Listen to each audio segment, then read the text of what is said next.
What's up, everybody? Welcome to episode 7 of Breaking Bats, sponsored by Not For Long Media. I'm your host, Brian O'Grady. With me is my co-host, Justin Ayers, coming from Sapporo, Japan today.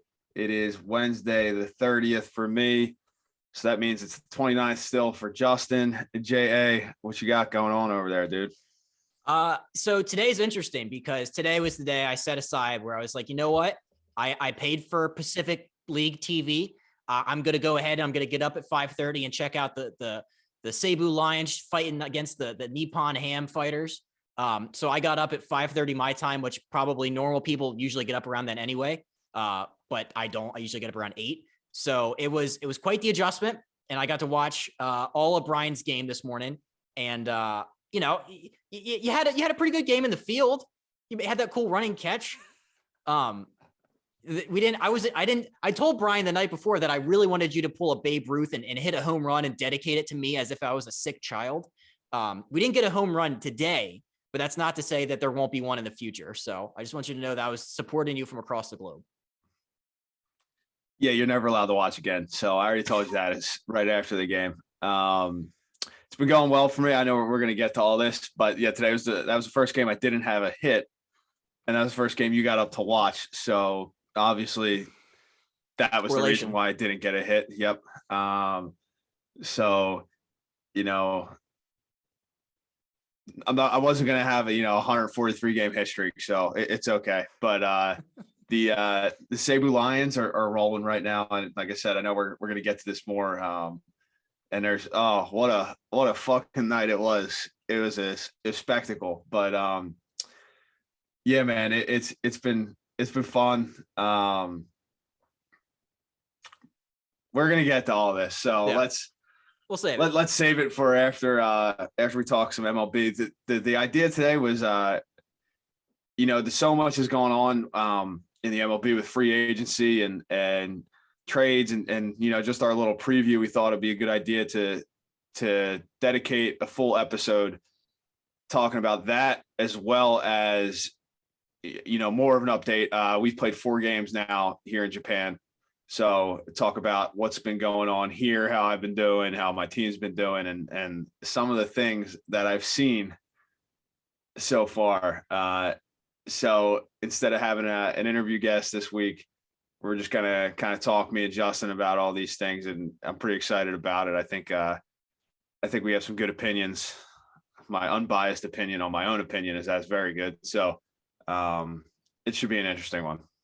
Absolutely. Yeah. Like you said, there's gonna be no interview this week. We got a bunch of great ones already stored up, and we're in the process of gathering some more for you guys. But yeah, it's just gonna be kind of you and I for a little bit. And you're right, there's so much to talk about in the world of Major League Baseball.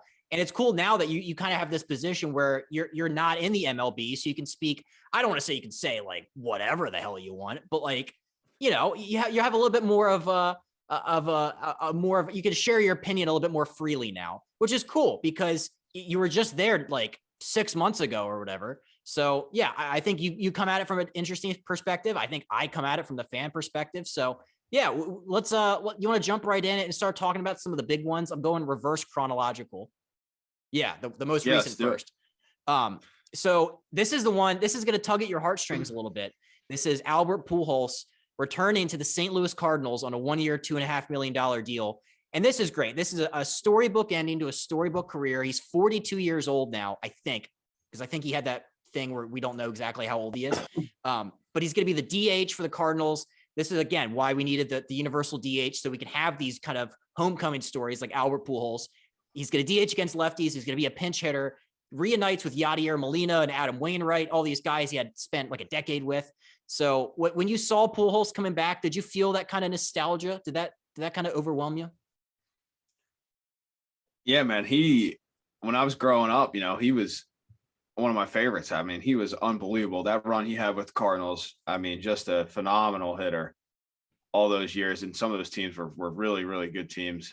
So I think and he came out and said that this was going to be his last season. So it's only right that he goes out in a Cardinals uniform with those guys, like you said. So that'll be cool to see. And you know what, man, he had a solid year last year as a pinch hitter and everything. I mean, he had a good year. So he's adapted, what he's doing.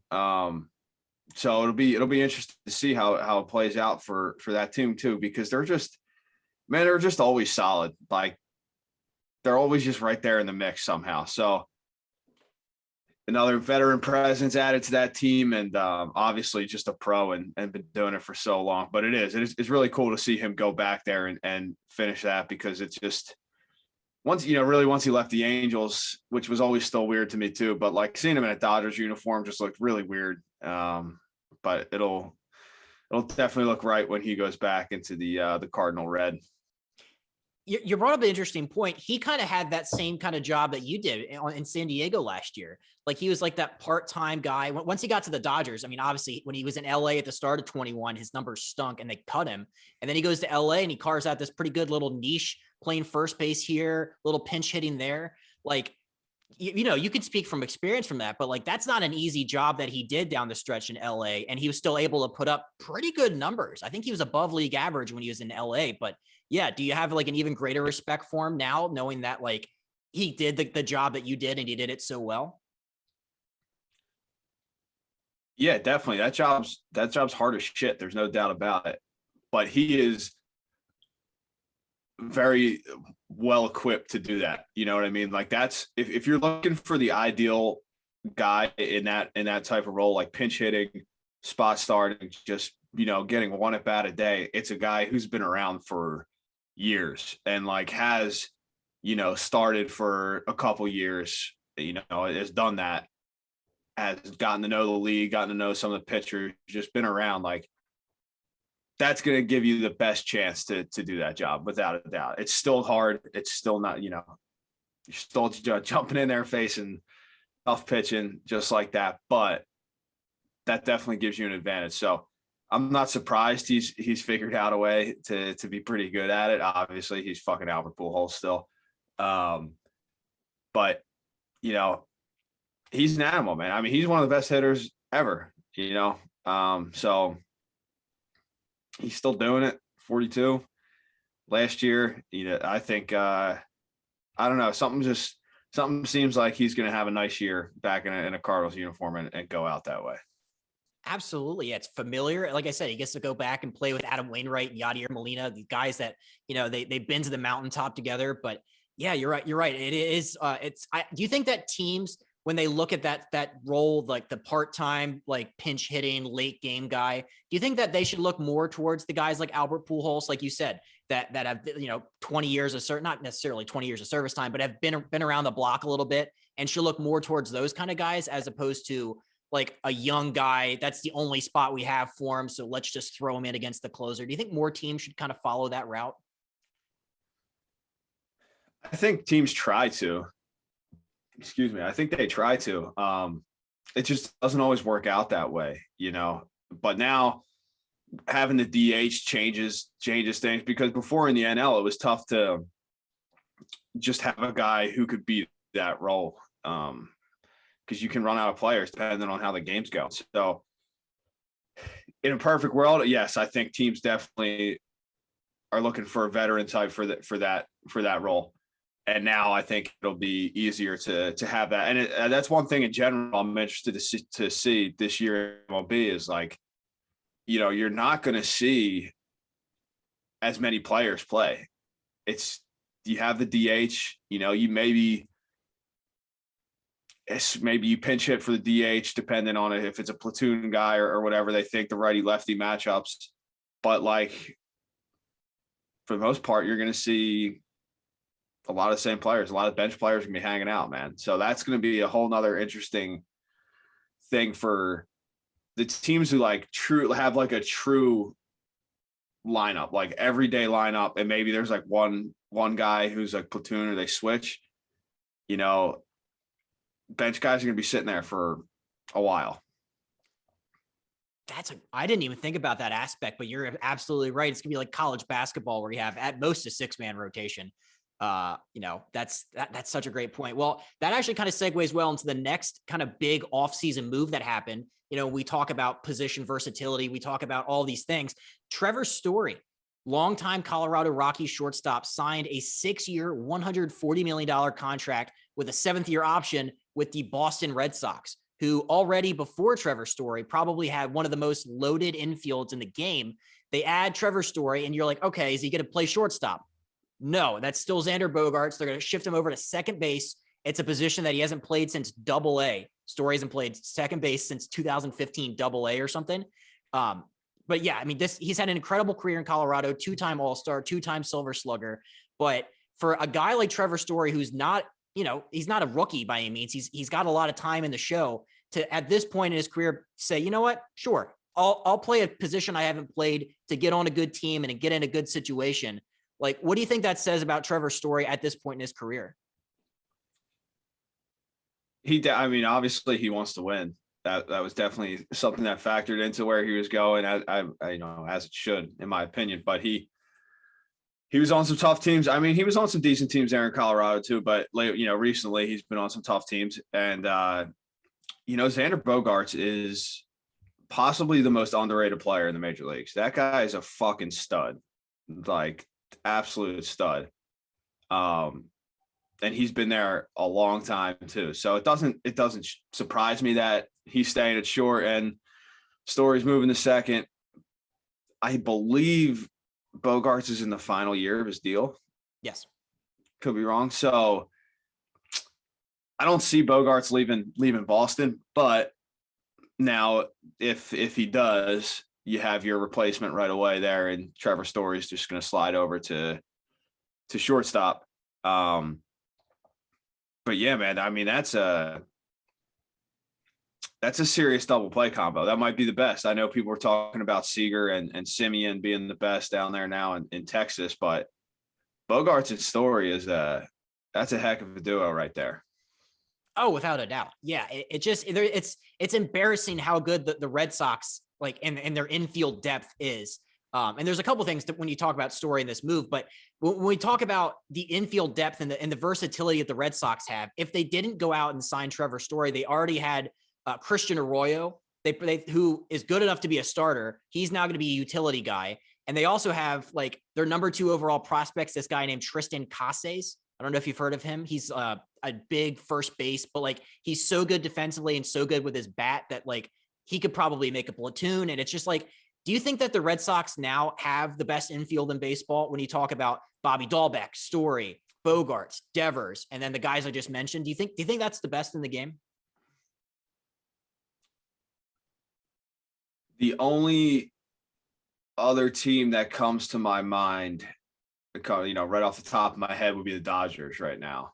Obviously, Freddie Freeman, Justin Turner, Trey Turner, and I guess oh my God, I'm blanking. What's his name? Chris Taylor. Probably would be my guess at second base now, right? So Chris Taylor was an all-star last year, and the other 3 have for sure been all-stars in their career. If they weren't last year, I don't remember, but that's a pretty good infield right there too. Devers is fucking phenomenal too. He is such a good player, such a good hitter. And like I already said about Bogaerts, and now you add Story to that, and then Dalbec or whoever's playing first, if that prospect Cassis is going to come up. Man, we could be missing a team right there, but I don't know. If I was picking one or the other, I like the Dodgers are just so good. It just like hurts. Like I hate how good they are. Not because I don't even hate the Dodgers. I just like hate when teams are that good. Like that infield that I just said is awesome. Freddie Freeman's amazing. Chris Taylor is a really good player. Trey Turner it's just an awesome player. And Justin Turner's been doing it for however long. It just is rock solid and as good as it comes. So if I had to pick one, I think I'm picking the Dodgers, unfortunately, as much as I hate that answer. But Carabas, don't worry, I'm a big fan of that Red Sox infield, without a doubt. You hit it right on the head. They have Chris Taylor listed as their second baseman, because I forgot, because I was like, is it Max Muncy? Because he can play second base also. What's Muncy going to do? Maybe they have him DH. And they stick Taylor in the outfield? DH? Well, he's Yeah. been hurt too, so maybe he DHs for a little while to start or whatever. I remember the Dodgers for a while had that thing where they had too many outfielders, where they had like 7. So they're no stranger to trying to. Yeah, like Their there was a team year is so good. they have too many good players, but I would lead in the Red Sox in terms of best infield. Cause you're right. Cause like Bobby Dahlbeck and Tristan Casas forming a lefty righty platoon. Cause it works perfectly like that. Like that's embarrassing how good it is. They're going to score a bajillion runs. But there is one other thing when you talk about Trevor Story, it's his home road splits. And you can kind of speak to this because, I mean, you've played in Coors Field. You kind of know that the Coors Field effect. So Trevor Story at Coors Field has a career OPS of 972. And when he's not at Coors Field, he has a 752 OPS. So that's a pretty significant difference. I mean, obviously you're going to have better numbers in Coors Field, but I'm wondering if, I mean, Fenway's a great hitter's park as well, but can you kind of speak to the Coors Field effect at all? I only played at Coors one time, and that was this past season. But I know the ball just it like never comes down. It feels like it just like stays in the air forever. Obviously, some big homers have been hit at Coors. I'm trying to think. I hit a ball off the wall in right center, pinch hitting against Daniel Bard in that game, and I hit it, and the fence out there is pretty big, but I was disappointed. I'm like, when I hit it, I'm like, oh, it wasn't like an absolute like no doubter, but I knew I hit it pretty good, and I'm like, oh, Coors Field, that's got to be a homer, and hit the top of the fence. So that's my fucking Coors Field story, but. This, the splits are what they are, like that. There's no disputing what the numbers are. So maybe he sees the ball better at home. He's just more used to it. There could be other factors that go to it, but maybe some of his homers, a couple of the homers are homers in Coors that aren't in other places, but I don't know. Everyone talks about it. It's Arenado's been fine away from there. But they also it's like Willie Adames is a really good example of his splits were the opposite. When he was in Tampa, he hit like 200 or like under 200 in the Trop because the Trop is not an easy place to see the baseball. On the road, he was hitting like 330. And now he goes to Milwaukee and he had a phenomenal year last year. And it's, maybe he could just see the ball better, and he couldn't see it when he played half his damn games in Tampa. So I don't know. Maybe he's just more comfortable there. But I think if you're a good hitter, you figure out how to hit or make an adjustment wherever you're playing. I think you hit the nail on the head. Yeah, Coors Field, it's sneaky, like kind of cavernous. Like it's pretty deep out there, especially I think like left center or something. It's like it might even be 420. And then the fences out in like right field are crazy high, like where the bullpen is. But yeah, so I think you're right. I think when you're a player as good as Trevor Story is, I think you're going to figure out where to hit wherever. And also in Fenway, I think like the monster is like 310 and then the pesky pole is like 315 or something. So I think he's going to be fine, but that is kind of one thing you have to think about when you have a guy who's played at Coors his entire career. And when he ventures outside of that. So I thought you played more games in Coors though. That's upsetting. You only played one series there. It was did I? No, that was the only time. Yeah, I came up. We had a doubleheader there. I came up for the last day in the very beginning of the season. I started game 1 against John Gray, and I think I went 0 for 2 against him. Who was playing? CJ Cron robbed me of a double at first base. And then I didn't start game 2. They threw a lefty, maybe Gomber. And I came in, we were down a run, and I led off the top of the 7th because it was doubleheader. Daniel Bard, first pitch, going up there. I'm like, this dude throws 99. Gas.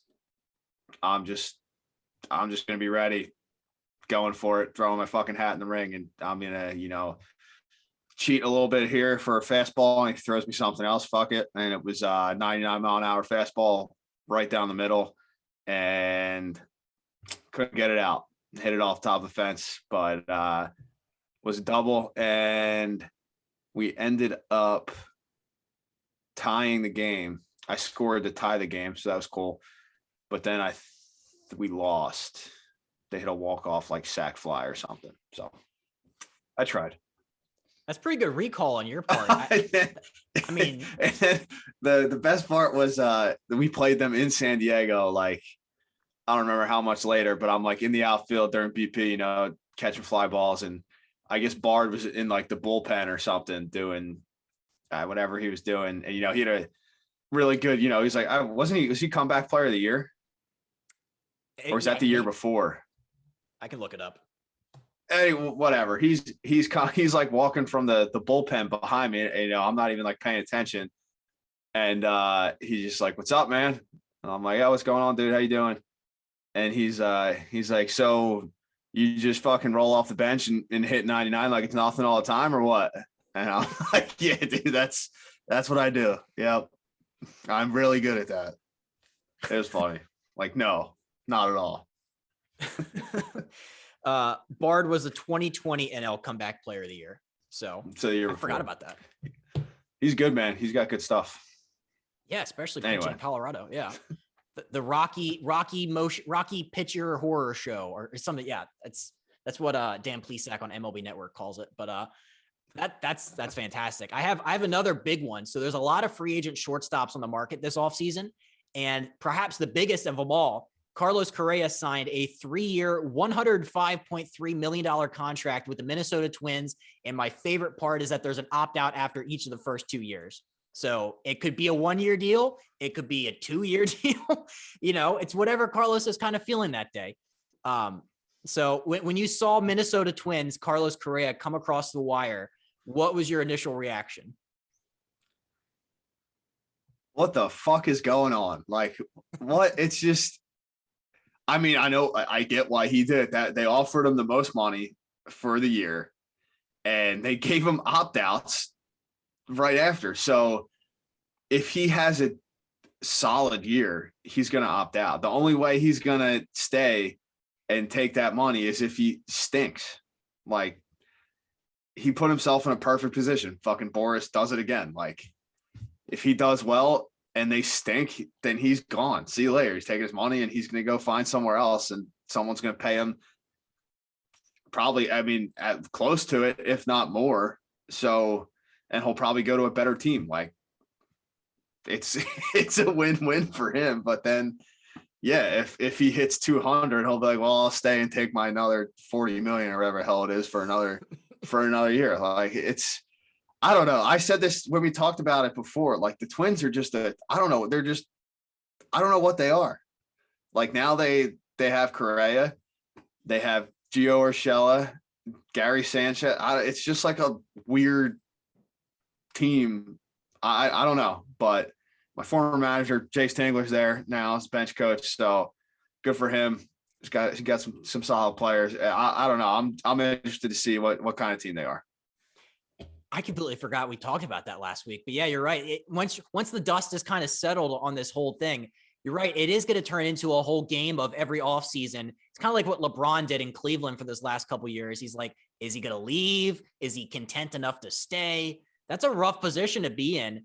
And you're right. I do feel like the Twins are in this kind of weird middle ground where it's like they were 73 and 89 last year, and then they traded away Josh Donaldson. They like acquire, then ship out Isaiah Kiner-Falefa. So it's like nobody really kind of knows what they're doing. But I think when you look at that division as a whole, you see the White Sox are loaded. I think the Indians are going to be better. I think the Kansas City Royals could make some noise this year. And obviously the Tigers go out and spend all this money. So yeah, it's a weird place for them to be. But yeah, the 3-year opt out after every 2 years, after every year it's still fascinating the longer it's going on. They also just signed Chris Archer. Yep. To a deal. Who's another bounce back candidate. I guess he's I've been seeing a lot of stuff about his workouts, or, you know, when people have gone to see him throw, that he was throwing really well. Obviously that's not a game, that's just, you know, bullpens and stuff, but I don't know, man, but yeah, maybe they'll be decent. I'm sure they're going to be a decent team, but maybe they'll sneak in. I don't see them being better than the White Sox. And like you said, the Royals are a very interesting team too. So good storyline to follow. I don't know. It's going to be Correa and Boris. Good for them. Just getting it done. I mean, can't hate it. Yeah. I mean, 35.1 million per year. That's nothing to shake a stick at. So the next big one that I don't think we talked about this one. It's hilarious that we already talked about Correa, was the Philadelphia Phillies. Your hometown team, the Philadelphia Phillies, went out and they signed a pair of sluggers. They got Nick Castellanos and Kyle Schwarber. Castellanos for 5 years, 100 million. Schwarber 4 for 79. This is a big deal. I think I read a quote where ownership didn't have, like, you could go out and spend as much money, basically, I think is what the ultimatum came down for GM Dave Dombrowski. But, you have some, obviously you're from Philly. That's a lot of home runs in that lineup now. Dude, I'm from Philly. I grew up a diehard Phillies fan. Won the World Series when I was in high school. Had some really good teams growing up. It was awesome. So I'm still a tiny bit biased towards the old Fightins. I love that lineup. I have high hopes for that team. A lot of my friends, in fact, obviously my dad still watches, 95% of the Phillies games. One of my really good friends who was my strength coach along the way in Cincinnati, who still gives me all my workouts and stuff, Morgan Gregory, he is now the head strength coach for the Phillies. This is his first year. So he's with all those guys now too. So for his sake, I'm pumped for him too. He's phenomenal at what he does, and he's a great dude. Shout out Morgan. I still talk to him. He listens to the podcast. So thanks, Morgan. But man, that's a serious lineup. Even, if Rhys Hoskins hits like he can, watch out, because Harper is Harper. You throw in Schwarber and Castellanos. Castellanos is one of my favorites to watch. He's such a good hitter. I love how he plays the game, the intensity, the passion. We'll talk. I'm saving more on them for when we do our predictions, but I'm excited for Philly. I'm excited for that team. I think they're going to be a fun team to watch play. I think so too. It's crazy just the amount of money that they've spent. So since 2019, they've committed $624 million to power personnel. That's Harper, Realmuto, Castellanos, and Schwarber will make $90 million combined. I forgot about Realmuto. I mean, that dude's a stud. I don't know how I forgot about him, but yeah, throw him in there too. I mean, that lineup. They're gonna mash some taters. But the thing is, in Philly, I don't know if Philly cares about anything more than they care about sports. Like the Birds, the Fightins, the Flyers, the Sixers, they will show up. The fans will show up every single night in Philly to watch those teams play. If those teams are good, those places will be sold out every single night. So the owner of Phillies, what is it? Middleton? Yeah, John Middleton. He's spending that money, sure, but he knows that they're going to be a good team. They're going to be an entertaining team, and the baseball fans of Philly are going to come out every single night to watch them play. And you know what? On top of that too, with the Mets, now they have DeGrom and Scherzer and other guys in that rotation I can't even think of right now, but I know that are very good too. Carrasco, we got Taijuan Walker, I think. Taijuan Walker. Yeah. So he's coming at, he's throwing bats at it. So those are going to be some battles there. And then the Braves are obviously the Braves, and they're going to be really good too. And the Marlins are tough. I don't know. They just figure out a way to be solid and not fun to play against. They had Avisel Garcia and Jorge Soler too, are two really good players. So it's a very interesting division. But man, again, that Phillies lineup, that's Didi Gregorius in there too. That's a special 1 through at least 6 or whatever it is. Yeah, I mean, and Alec Boehm, I guess they're obviously hoping for a bounce back there. They have this top prospect, Bryson Stott. I learned this because I'm best friends with a Phillies fan, so he was trying to tell me that Bryson Stott's gonna be the next big thing. he's like one of the best prospects in baseball, apparently. But yeah, you're right. The big thing with Philly is just like, it's just been very underwhelming. Like they finished 82-80 last year. That was their first winning record since 2011, but they haven't been to the playoffs in 10 years, which blows my mind. Like, I don't know how you can spend that money and be a major market team and not go to the playoffs in a decade. I guess the big thing with them is always that, is their pitching going to hold up? Is their bullpen? Yeah. They go out and get Corey Knebel. So, they have to kind of shore up some things that way. But yeah, you're right. There's going to be a lot of Mets Phillies battles this summer, and I'm 100% here for it. Also, the Nationals. You forgot about them. Sorry, Jay, about the Nationals. Well, listen.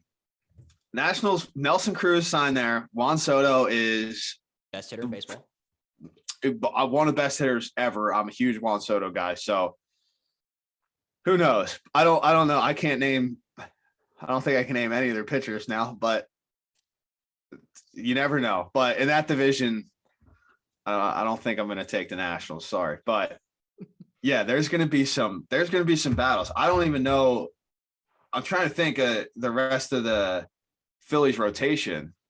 You got Aaron Nola, Wheeler, who had a sub-3 ERA. Oh, Wheeler is I faced Wheeler before. Wheeler is nasty, and he had a really good year last year. So you got Nola and Wheeler. That's a good 1-2 right there.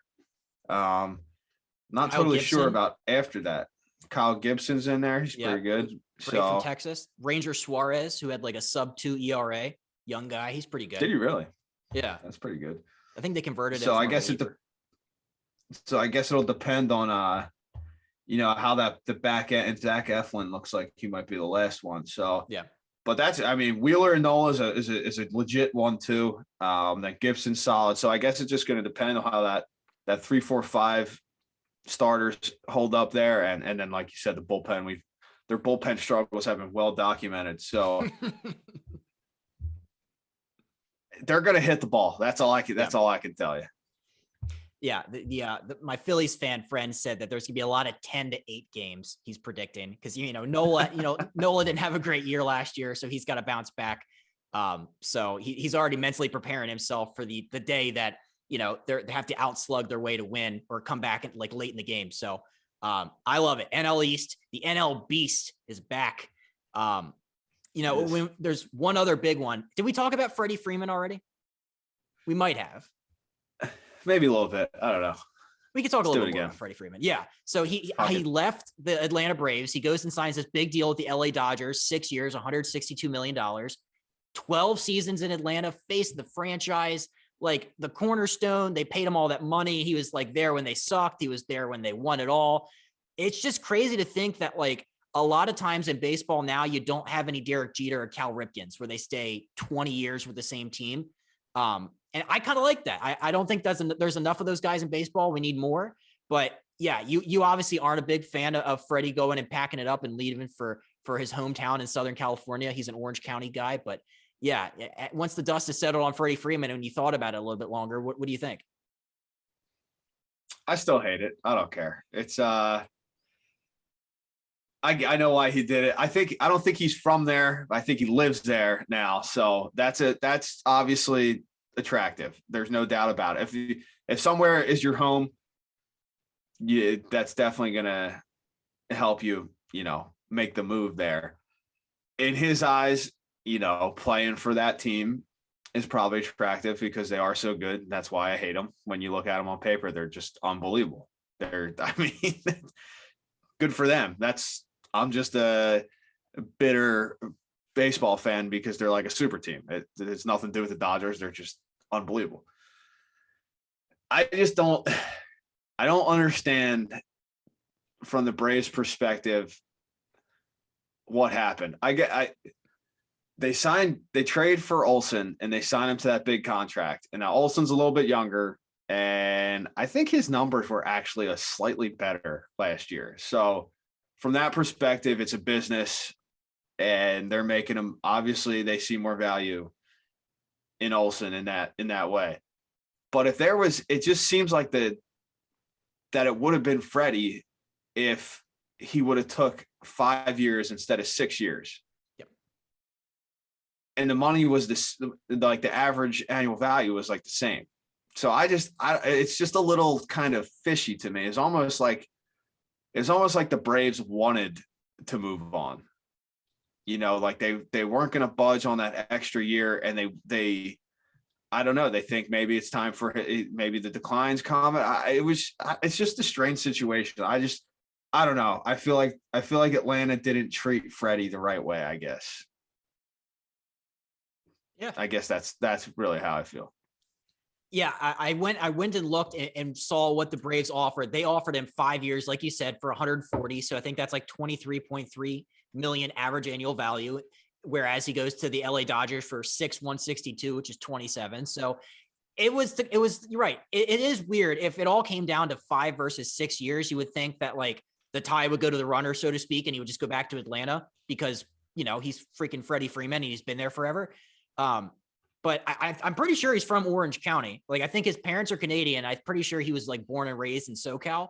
So maybe that was a little bit of it, but I don't know. Do you think it was one of those where it's like, I've done all I can do in Atlanta. I've been here 12 years. I took them from, they really sucked for a couple of years and I got them a World Series. I've done all I can do. Do you think that was kind of a little bit of it? Like he left out on top or whatever? Honestly, no, I don't think so. Could it be? Sure. I don't think that. I think when you win like that, if you're a franchise icon like he is, I feel like you would want to run it back because that team can be really good again. And they're getting Acuna back at some point during the year. And you're adding him, who's an MVP caliber player to a team that won the World Series last year, mostly a team that won the World Series last year. I don't know. It's like if he was like retiring, I would be like, well, he went out on top, he made the last play, or his last at bat was a homer, like whatever it was. But I think that he felt not disrespected, but didn't appreciate totally how the way the negotiations and the communication and stuff went down. And I think that was the ultimate, because you got to remember, in California, when you're making that much money, the taxes you pay in California are banana land. Like to like people who are making a normal amount of money to make, like when you, what you said, $27 million, like the taxes he's paying on that is insane. So it probably ends up being about the same amount of money, honestly, between Georgia and California like that. So I think there's, and he'll never say it, I'm sure, but I think if you were, personal friends with him and talking about it, that he would tell you he wasn't happy with exactly how it went down in Atlanta. I don't think I've heard that point of view, but it sounds, that's probably, you're right. Yeah. After a couple Miller Lights, you talk to Freddie Freeman. That's pretty much probably what ended up happening.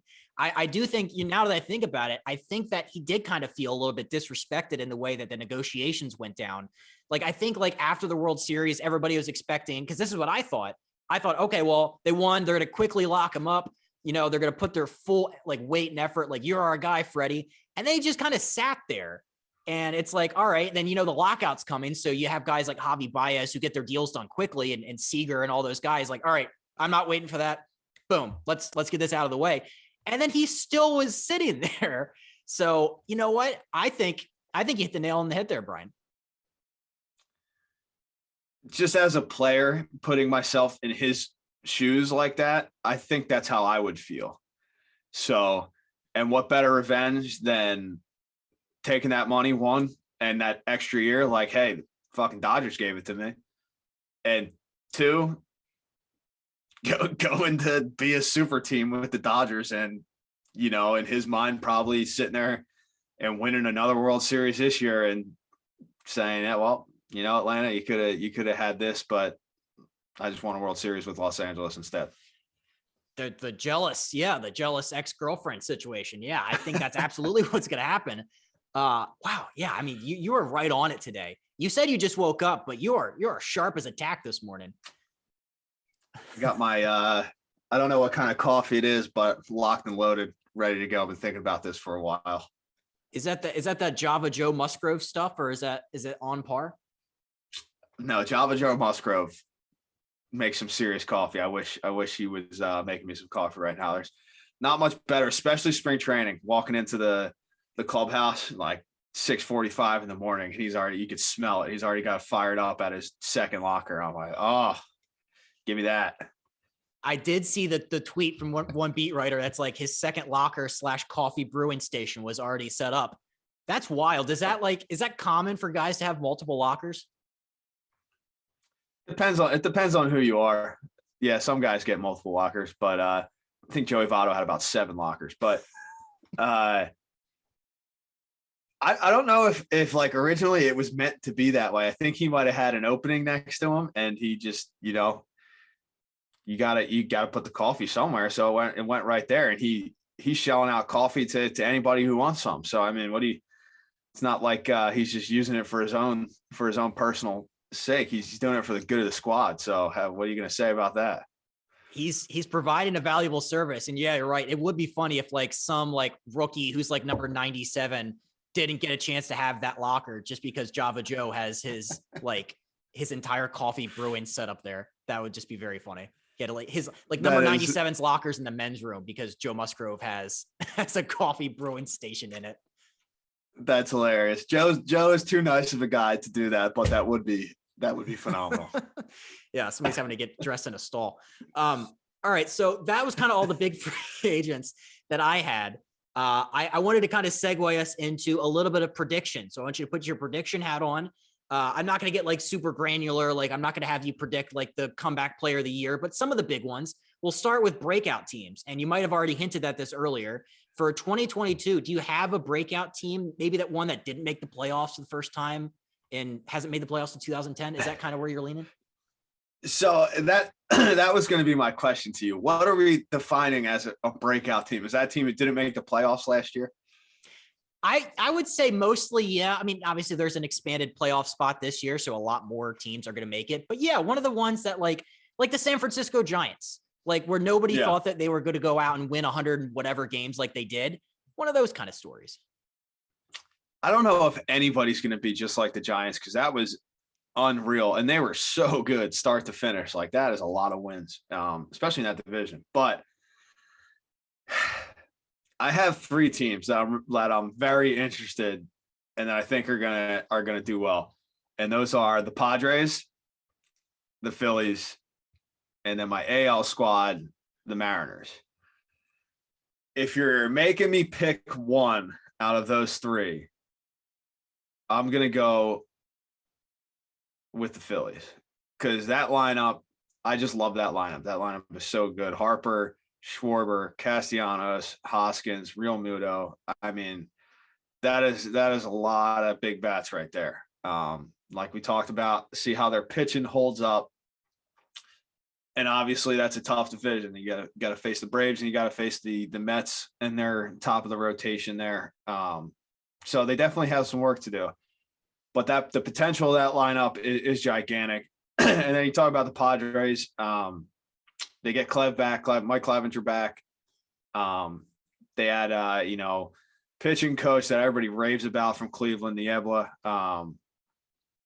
So, and then the talent's obviously there. I know they're missing Toddy for a little bit, but the talent's there. Add Voit too. Luke Voit should help. Stud. So, yeah, I think the Padres are going to be right there too. Obviously, tough division, playing against the Dodgers too. And then the Mariners, dude, I think the Mariners win the AL West. So, shit, if I'm saying the Mariners are going to win the AL West and beat the Astros, I guess maybe they're really my number one breakout team. Because I could see the Phillies or the Padres having to settle for the wild card, but with the Dodgers and the Mets or Braves. But I like the Mariners, man. They're a tough team. Add Winker and Eugenio Suarez as well as Adam Frazier, and just they're young guys getting old, getting another year in their belts.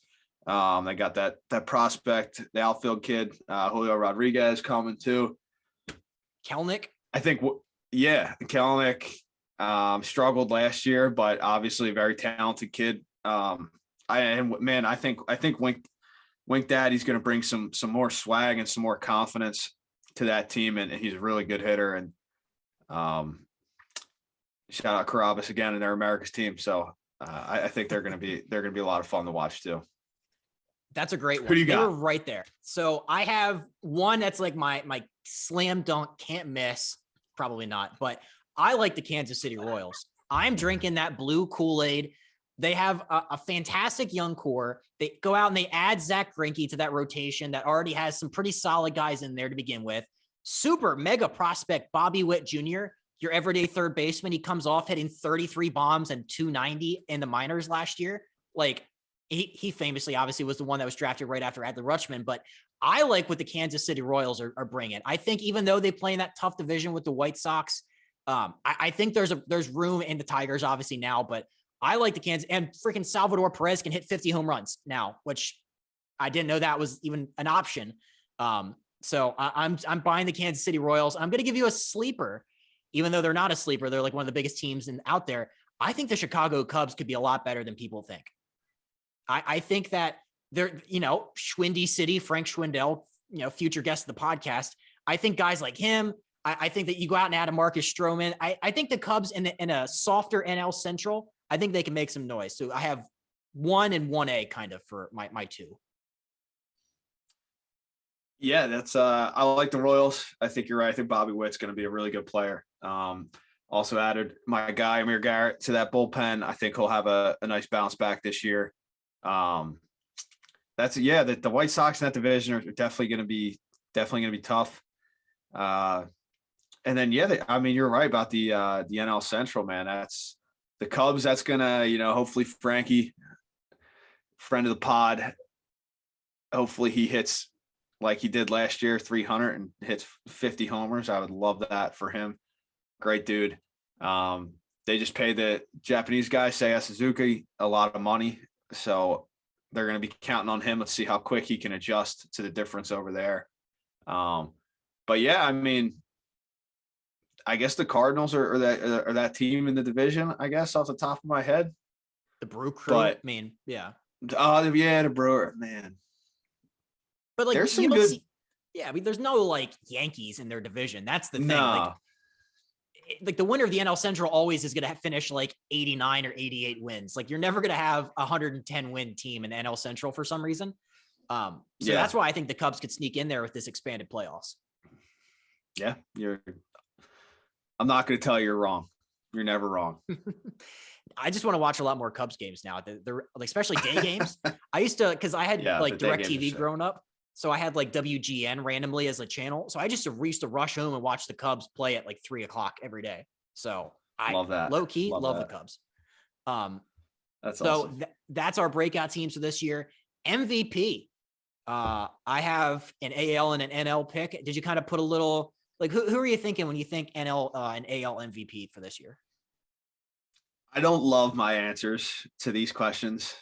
They feel boring, but I just think they're right. I'm going with my NL MVP safe pick is Bryce Harper. He's just a stud. You add those guys we've already talked about to that lineup. You got to pitch to him. Or he's just going to walk I just think he's in a great spot to win it again, put up some serious numbers, and that they're going to be a good team. So he's my safe pick in the NL, my dark horse in the NL. Shout out to our Cincy fans. Joey fucking Votto is my dark horse NL MVP, man. I love the changes and adjustments he made last year. Really just hitting the ball so hard, and it was fun to watch. So I think a full year this year, man, I think he could put up some numbers. Hopefully that team's solid. They could I could see it going either way for them. But Joey is phenomenal. So never count him out.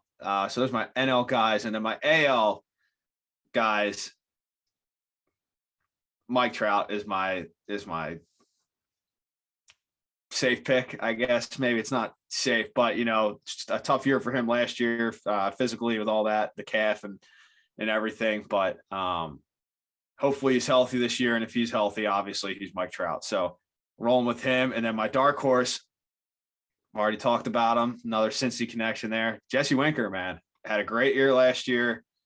Going up to that team in Seattle, like I said, I think they're going to be a good team. I think he's going to be a big part of it, and I could see him sneaking away with a nice MVP there. I like that. I like that you threw in an extra one there.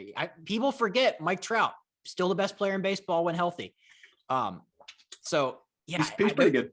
Yeah, a couple MVPs already. My AL pick is probably, if Shohei Ohtani wasn't playing for, in the Major League Baseball game, I think Vladimir Guerrero Jr., I think he's your AL MVP for this upcoming season. The guy hits home runs with ease. I think the Blue Jays are going to be one of the best teams. My NL pick is, it's no shock to anybody. It's the best hitter in baseball. It's Juan Soto. He had better numbers than Bryce Harper did last year. So I want that to be known on the record that he probably should have won this in 2021, but he's not going to be denied again because the chosen one is going to come away with some hardware this year. I think I love everything about that guy.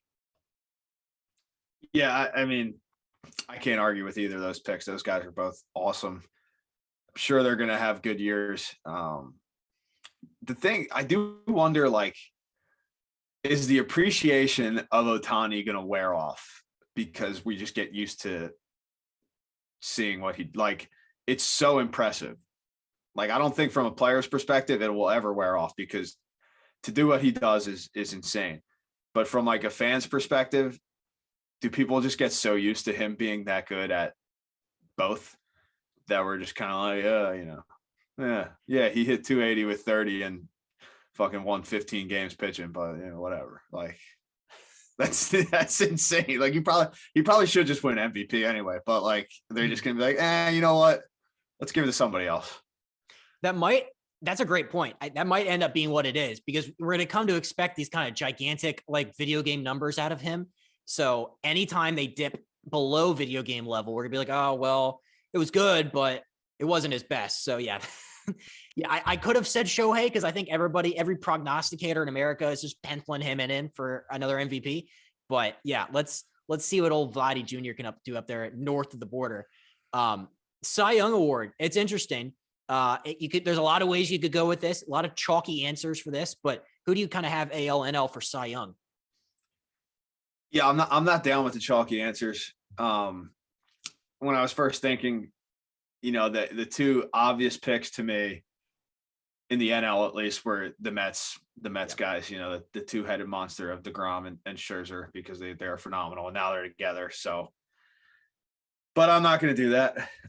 I'm going to go with my former Rays and Padres teammate, Blake Snell, in the NL. He gets his new pitching coach, like I talked about, Ruben Niebla, who comes very highly recommended from Cleveland, who obviously has produced some really good pitchers recently. So I think with Old Zilla's talent and maybe some new guidance from Niebla there, that he'll be able to bounce back to his dominant self. He's also been hilarious. If you don't follow the Padres on their questions they're doing at spring training, he's been the star of that. He is very funny. So check that out. But yeah, I got Snell in the NL, and then AL. Also, I guess I'm slightly biased towards my former teammates. New Toronto Blue Jay, former Cincinnati Red and San Francisco Giant, Kevin Gausman. Signed that nice deal up there, had a really good year last year in San Fran. I think the Jays are going to be, maybe they might win that AL East, and I think he's going to, they produced Robbie Ray last year. I got Gausman doing it in the AL this year. I love Kevin Gausman. I've loved him ever since the Orioles drafted him at a LSU. So you're preaching to the choir in terms of your love for that guy. You did bring up something that was very funny. The San Diego Padres are doing this funny thing, like you said, where they're asking guys kind of like off the wall, kind of quirky questions as they kind of walk into the tunnel or whatever. You tweeted something about former teammate Will Myers that I thought was very, very funny. And I have to kind of know the full story about this. So I think the prompt today, or maybe it was yesterday, was, do you believe in aliens? And Will Myers gave a very interesting answer that, you might have had a little inside info to the contrary. Can you tell us that story? It's not so much like just about aliens. Like when I talk to Will a ton, and he is like, when his thing is like, he loves watching YouTube and like about like any subjects, like, and he the deep dives into those subjects on YouTube and stuff like that. And I'm like, dude, like, you don't go home and just watch, Netflix or like whatever. He's like that's what he does. So he's like, when people talk about a subject, like I want to know about it. I want to be able to like speak about it with like some knowledge. So that's what he likes to do. So when I saw that, and just his personality, I'm like, he's 100% researched the whole alien thing. Like, there's no doubt in my mind. He hasn't straight up told me like, hey, this is what I was looking at aliens, but like, there's no doubt in my mind. He's gone home after a game and sat there for like 4 hours looking into aliens. So when he said, I thought for sure he was going to say yes and like give his spiel about why there's aliens. I believe there's aliens. I don't know. I think it's just, there's so much out there. How could there not be aliens? But the fact that Will came out with that answer and was like, there's no, evidence and like stuff like that about aliens is making me totally rethink how I feel about life other than on planet Earth. Right. Because if anybody was going to know the actual answer, it might as well just be Will Myers. Yeah. That's what I'm saying. So I'm like, my whole life is like, wait a second, do I really believe in aliens anymore? Because Will Myers doesn't believe in aliens. I think I might have to change my answer. That's so freaking funny. Yeah, you're right. I feel like the government has already kind of come out and said that there are aliens. Like, I feel like the Navy had this thing, maybe it was last year or this year, was just like, yeah, we have these things on camera. We're pretty confident that they're aliens. That made me laugh so hard when I saw that on Twitter. So I knew there had to be a little bit of a deeper story there. So we'll have to get Will on and have him explain his point of view. Do like conspiracy theory corner with Will Myers or something. That would be awesome. I'd love that. We'll try it. Yeah, we'll put that in the yeah. Yeah. All right. What? Did you give your picks? No. Go ahead. Who you got for Cy Young? I have a pair of guys that are coming off some injuries, but I think this is going to be their year. I mean, Shane Bieber for my AL pick. I think he's already won it, but he only started like 14 or 15 games last year. I knew this because he was on my fantasy baseball team and I took him in the first round just because he was coming off his Cy Young season. So I think Bieber fever's coming back to Cleveland. And then in the NL, it's kind of hard for me, assuming that Jacob deGrom has a full season. How do you pick against Jacob deGrom? I think the offense of the New York Mets is finally gonna be able to score runs. It's just hilarious sometimes when you look at his baseball reference and he'll have like a 500 win-loss record, but an ERA that's like 1 something. That just doesn't make sense. So I think a full year for both those guys, more Cy Youngs. I cannot argue with either of those. Yep. Those are two very good pitchers and you might be right. I hope not, but you might be right. So the last nothing personal against them. Oh yeah, no. I mean, you faced deGrom, haven't you? It took him to the warning track. No big deal. Oh, that's right. That was okay. It's my claim to fame. That's what you're most known for. I think we market the podcast as that. Yeah. I couldn't do that. So Citi Field got real quiet when I hit that ball. Let's just say that.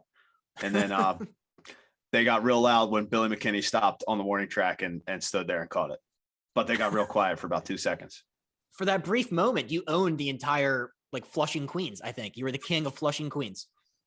New York was in the palm of my hands for those 2 seconds. I love that. The last kind of prediction that we have for everybody is that our World Series picks. So my World Series pick for this year, I'm pretty sure it was the same thing I said last year. So I'm just going to keep picking it until it's right. It's kind of what I do about NCAA tournament. I always have Gonzaga. So, I mean, one of these years they're going to win it. I have the Dodgers and the Chicago White Sox, and I have the Dodgers coming away with another World Series trophy. So it's hard for me to pick against them. I love the team they've assembled, and I think the White Sox are going to be pretty good too. So that's mine. What's yours? First of all, I hate everything you just said right there, but my pick is I'm going with the Mets, man. I'm going with the Mets. The two-headed monster is doing it. They got some good hitters now too, man. You had Starling Marte into that lineup. Mark Hanna, sneaky good hitter. Obviously Lindor and all the other guys they already have. I'm going with the Mets over the White Sox in 5 games. I like the White Sox. They got a good team, but I feel like they just kind of choke a little bit or something. But that bullpen, I was hoping you'd say that. it's going to be serious. But I don't know. The Dodgers are probably the favorites, but I'm going with Mets over White Sox in 5. I like that. I mean, I don't like the Mets pick because I don't like the Mets, but I think that you could very well see that. I'm glad we didn't take like the Yankees and the Dodgers or something because that's boring. Anybody can throw that out. I'm not saying this because Carabas is our best friend. I don't have the Yankees in the playoffs. Oh, I don't have them particularly close to the playoffs. I think they finish 4th in that division. I really do. I think Tampa, Boston, and Toronto all finish ahead of the Yankees. I like that. That's a hot take.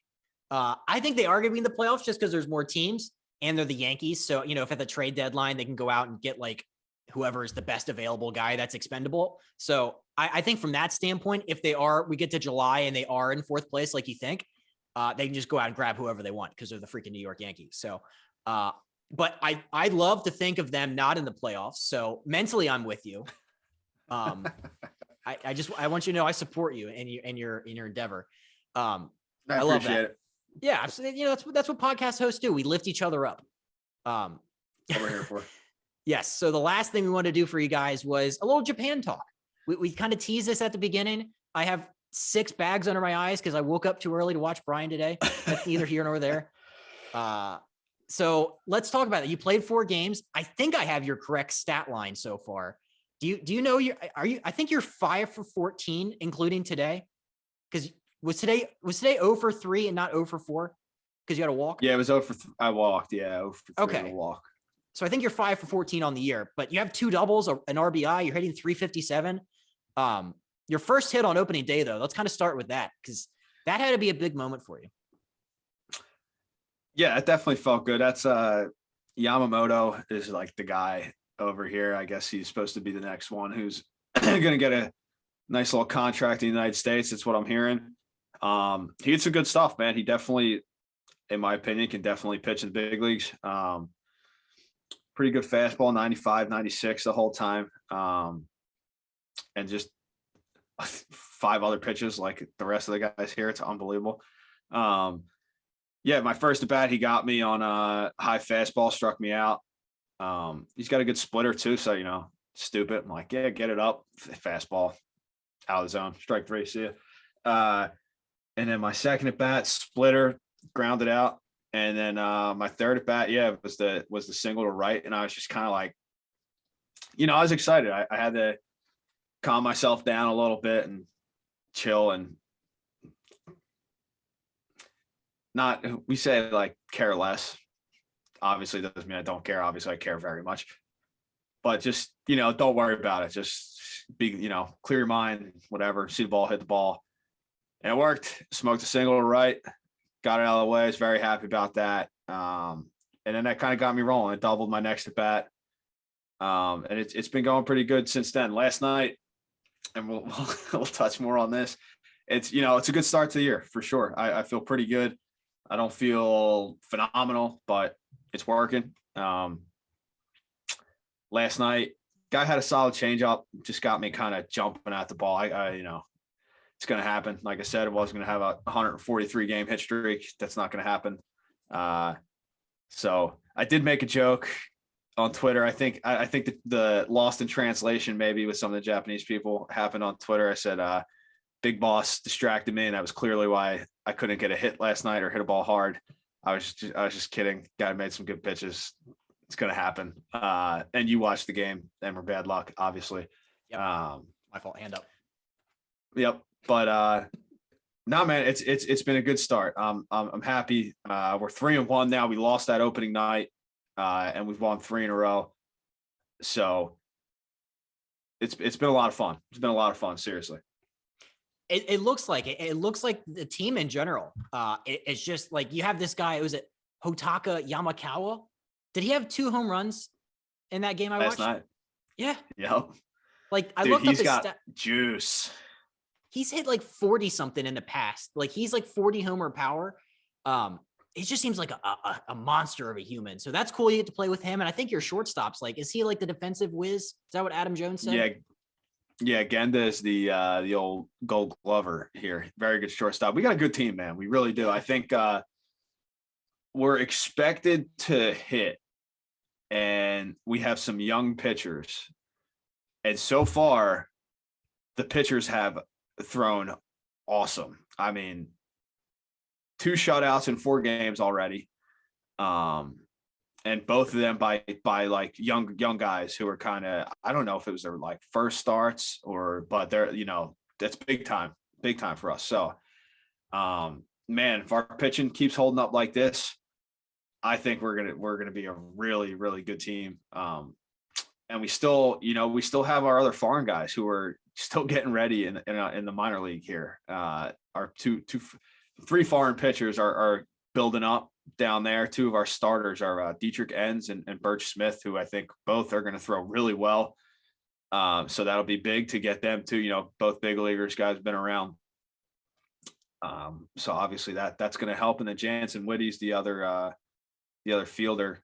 And I know he's been swinging it well down there too. He's bounces all around the field. So, I think, and Bo Takahashi's the other pitcher. I think we're only going to get better, but we have a good mix of guys like you said, Yamakawa and Genda and Nakamura, Kuriyama, guys who've been around in this league and have done well. And then some younger guys. Our outfield is younger. I mean, it's my first year here. Shohei Suzuki is our center fielder. Has been our leadoff guy. I've been hitting second. He's been playing well. And then Ido is our right fielder. Another young guy, got a lot of at-bats last year. He's a very good defensive outfielder, and he could swing it too, man. I tried to tell him yesterday, just needs to just relax a little bit. You could see him kind of pressing. And that's what happens a lot when you're a younger guy too. So I'm excited, man. The team's fun. The guys are fun. I just love, everybody just wants to win, man. And that's what I love right now. And that's the biggest difference and like disappointment between the big leagues and the minor leagues in the United States is like big leagues is all about winning. You're trying to win games, you're trying to get to the playoffs, like that's what you're doing. In the minor league, it's teams can say whatever they want winners, of course, and the guys want to win. No one likes to lose. It's not, you're not out there trying to lose. But it's just not the same level of like intensity and passion to win the game, So here every night, last night, I had 2 hits in the first 2 games. I had a hit and a walk in the third game, and last night, no hits and a walk, but like we won. And the whole time, like, that's all that matters is like, we're trying to win these games, and I'm trying to do whatever I can to help the team win the game. And that's it. Like, so that's just a lot of fun to be a part of that and a group focusing on nothing but that. That's really well said. And it does seem like you're in a really great situation there with the team, and just watching you guys is a lot of fun from my perspective. Like obviously coming into it as knowing absolutely nothing about the NPB, I've had a lot of fun in the highlights and the games and stuff that I've watched. I have 2 questions for you, and we'll end with kind of the elephant in the room, but I did have one interesting one. Is that like, so I'm watching this morning and I'm seeing a lot of familiar faces from the major league game. I'm looking at on the Ham Fighters. I'm looking at Renato Nunez, Orioles legend, 30 homer guy, Arizmedes Alcantara. He was a Cub for a little bit, but like, have you like seen any of these guys you've only played a couple of series, but are there guys that you've like not realized that they're in Japan, or just like guys from America that you've bumped into over there yet? First of all, I know everybody who's here. It was something I was following. I think I was one of the first ones to kind of sign. But so since like when I signed, I was following guys who were coming over. But I've played against most of them. I haven't played against Nunez, I don't think. Or maybe I did. But yeah, talked to him last night. Mendy Alcantara, I actually played with him. He came down to Double-A with the Reds when I was there for some reason. So I said what's up to him, right away last night. We had Ravello, who was with the Dodgers. He got some time with the Cardinals too. I played with him in the Dominican. He was on Oryx. He's their first baseman. So to, talk to him. Jesse Biddle's a pitcher on Oryx too, who's actually a Philly guy I've played against since we were like 10 years old. That's cool. Random, small world. So yeah, there's I've been following all the guys here. It's changing, man. It's already changed, and it's changing because there's bigger names who are coming here in general now, as opposed to before, because the money's good and the opportunity is really good. And as you've seen with the pitchers and stuff now, it's a win-win. You play well here and you could stay here and make a good living and play good baseball and all that, and enjoy everything here. Or you see guys play here and then go back and sign nice little contracts back in the United States. So I think guys in general are more open to it. And I'm loving every minute of it. It's just been fun. Minus, I miss my wife. I miss my house. I miss my cats. Other than that, I'm having a blast. That's awesome. Yeah. I mean, that's what you want to hear. All right. So the last thing that I wanted to bring up was, I didn't see this live, so I had to catch it on, somebody tweeted it. Maybe it was John Boy Media. So I'm gonna give them a shout out, but, was it I'll let you set it up, because I'm going to do a terrible job. I want you to set this up. I don't even I was sitting there last night and I'm like, what am I going to say about this? Because I still don't it was just a fucking spectacle. It was wild. So last night, Nippon-Ham opened on the road. So last night was their first home game. So they did their opening ceremony for the season. And their manager, Shinjo, Big Boss, is very famous here. He played in the United States. Somebody told me he was the first Japanese fielder on Twitter, the first Japanese fielder to go to the United States. I don't know if that's 100% sure or not. Whatever. He played for the Mets, played for the Giants. Apparently him and Barry Bonds are pretty tight. But he's super famous here, and he's super extra. Super extra. I tweeted it, and people are sending me, he dropped down from the fucking ceiling of the dome when he was a player for the opening ceremony one year. I just crazy, it's crazy shit. So last night they're doing it, and the dome's huge and it was packed, but everybody basically knew something pretty wild was going to happen because he's the manager. So, everything's dark and you could see the setup in center field that they had going. So whatever, the reserves do their thing. The whole stadium's pitch black. People have their phones out. It was nuts. So it starts with the starting lineup. They had them in the stands in center field, standing there like this on the thing. And there was a fucking elevator platform that they stepped into, and it lowered them down onto the field, and they jogged in after that it was fucking eastbound and down, and Kenny Powers is coming out of the bullpen, and I'm just sitting there I'm cracking up. Everybody's cracking up. I'm turning to my translator is this real? Are we serious with this? So they go through all that, and Big Boss is the last one. So I'm where is this guy? What is going? And it's been going on for 25 minutes at this point. I'm what are we ever going to play this game? They show him in the corner, bro, and he's walking out and he sits on this thing, and he's got his helmet on and all this stuff. And I'm what is he going to drive this thing around the field? Because the field's turf, and it's old school turf. This thing takes off into the air. It was a fucking hovercraft. And he was 40 feet off the ground. I didn't even know that existed. I'm sitting there you're telling me I sit in traffic when I could have a fucking hovercraft and just fly over everything and go home. I still am like, I feel lied to. Like, I didn't know that was a thing. And it just happened right in front of me last night in this opening ceremony. Big Boss, 40 feet off the ground on a hovercraft, flying around the field. And at the time, I didn't even really like, I was just sitting there like, I can't believe I'm watching this. But I never, like, it didn't enter my mind that it was going to blow up on social media for some reason, and that it was just going to be like all over the place. I don't know why, but at the time, I guess I was thinking about the game after. I don't know, but it was. I've honestly never seen anything like it. It was the most amazing and weirdest thing I have ever seen. And part of me was thinking, I hope we beat them by 20 runs. And it was just, I don't know, dude. It was just a spectacle. I felt like I was watching like the halftime show at the Super Bowl. There's a lot to unpack with that. Yeah. I mean, so this guy, so he was the second Japanese born position player, and he was the first Japanese player to appear in a World Series. So that's kind of his claim to fame from back in the day.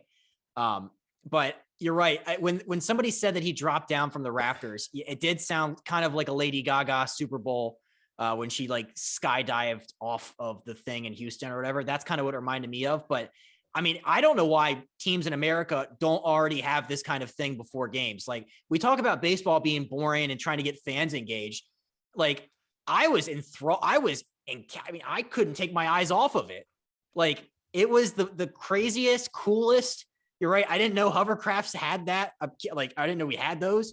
I was wow. My jaw was to the floor. And also, it was just very odd because like he didn't come into the stadium on it. He like went over to it, got on it, went straight up, straight down, and straight back down. I'm like, I don't know what I mean, it was cool as hell. Don't get me wrong. I just don't know what it really accomplished, but I can't imagine being in the dugout waiting for the game to start. Like, you got all this adrenaline and there's like a 45-minute, like the greatest show is just going on in front of you. Like, I don't know how you even played the game after that.